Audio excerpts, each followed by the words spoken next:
Dear student, हम पिछले video में RCC 7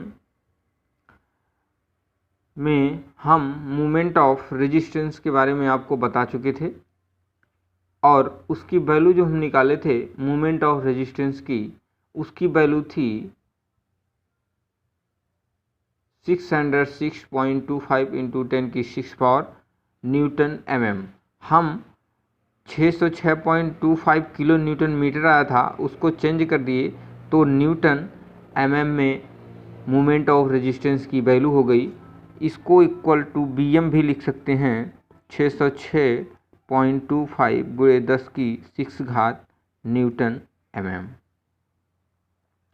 ठीक है डियर स्टूडेंट, ये चीज़ निकल गया। अब हम बात करते हैं, MR तो हम निकाल लिए, लेकिन अब हम बात करते हैं इफ़ेक्टिव डेप्थ एंड बीम की। अब हम इफ़ेक्टिव डेप्थ निकालेंगे तभी तो हमारी बीम की पूरी डेप्थ निकलेगी। अब हम इफ़ेक्टिव डेप्थ जब निकालेंगे तो हमारी इफ़ेक्टिव डेप्थ कितनी आ जाएगी? इफ़ेक्टिव डेप्थ आप पढ़े हैं, इफ़ेक्टिव डेप्थ बराबर D इक्वल टू क्या होता है? MR equal to QB under root में। अब हम आपको बता दें कि यहाँ इसकी वैल्यू 606.25 × 10⁶ इंटू QB की वैल्यू तो आपको पता ही है।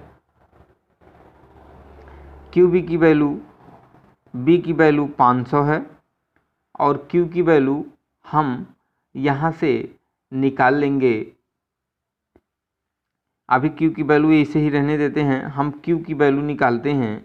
देखिए यहाँ आने के बाद हम Q की वैल्यू निकालते हैं Q की, तो Q बराबर आप जानते हैं 1/2 सिग्मा C के लिख दीजिए या CBC लिख दीजिए, कोई दिक्कत नहीं। सिग्मा C के J इंटू K, ठीक ना। तो हम यूज क्या कर रहे हैं यहाँ पे, M30 ग्रेड की कंक्रीट और FE क्या 415। तो FE 415 ग्रेड की जब हम कंक्रीट यूज कर रहे हैं तो यहाँ पे देखेंगे आप 1/2 सिग्मा C की वैल्यू कितनी होती है 0.5 इंटू K की वैल्यू जब M30 ग्रेड में जाएंगे तो 0.289 हो जाएगा। इंटू K की वैल्यू निकालने के लिए हम आपको बताए हैं कि K की वैल्यू निकालने के लिए क्या होता है, इंटू K की वैल्यू 0.289 हो गई। J की वैल्यू जब हम निकालेंगे तो 1 - K/3 हो जाता है। अब हम 1 - K/3 करते हैं तो 1 - 0.289/3 करते हैं, तो इसकी J की वैल्यू हमको कितना आ जाती है, यहाँ से 3 0.2 करके उसके बाद हम इसी में रख देते हैं। चलिए एक ही साथ सब निकाल लेंगे। 1 - 0.289/3, ठीक ना।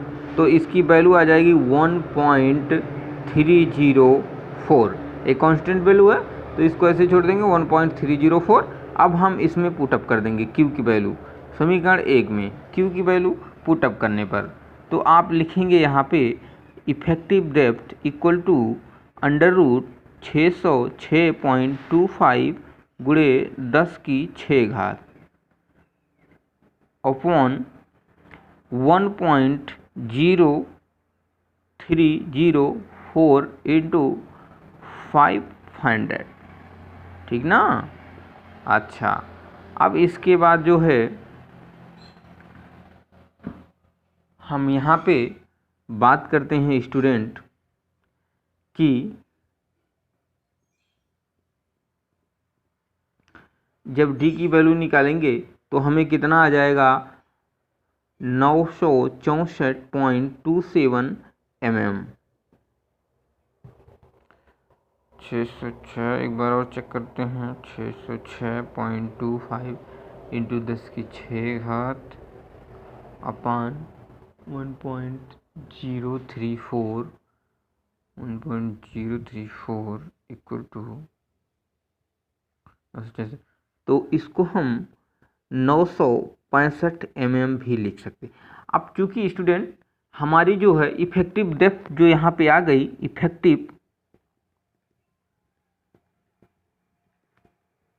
इफेक्टिव डेप्थ जो हमारी आई है डी, ये तो पूरी है नहीं। कोई बीम को जब कंसीडर करते हैं यहाँ पे, तो आपको यहाँ पे बताए हैं कि यहाँ पे क्लियर कवर होता है, फिर यहाँ से यहाँ की दूरी क्या होती है, इफेक्टिव डेप्थ। लेकिन हमें अभी पूरी दूरी भी जब लेंगे, और जब पूरी दूरी लेंगे डी, तो डी की वैल्यू को, तो हम मान लीजिए यहाँ कंसीडर करते हैं कि कंसीडर ले लेते हैं कि हमारा consider use effective cover, use effective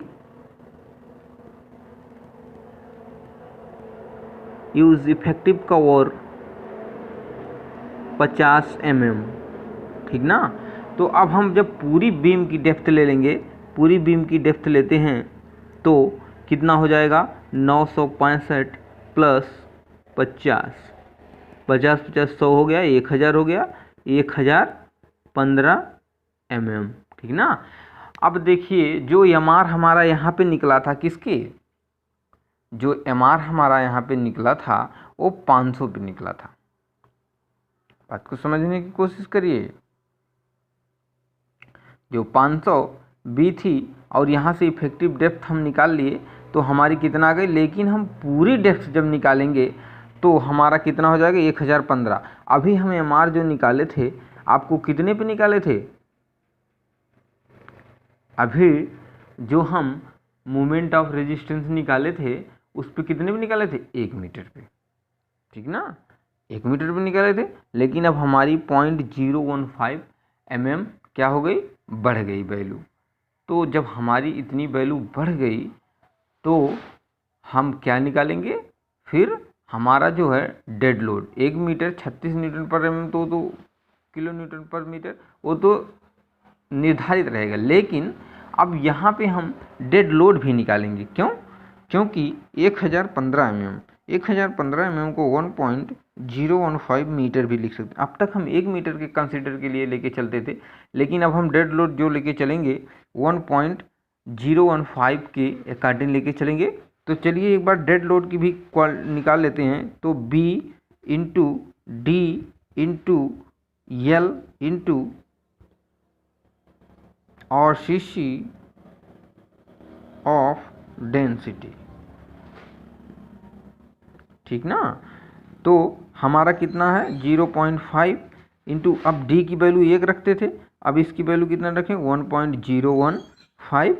L की लंबाई 1 मीटर के लिए है, 1 मीटर इंटू और CC, अभी 1 मीटर की ही बात करके लेके चलते हैं, और CC 25 किलो न्यूटन पर मीटर क्यूब। मीटर क्यूब से सब कुछ कट गया, पहले आपको बता चुके थे। अब इसकी वैल्यू कितना आ गई, 12.75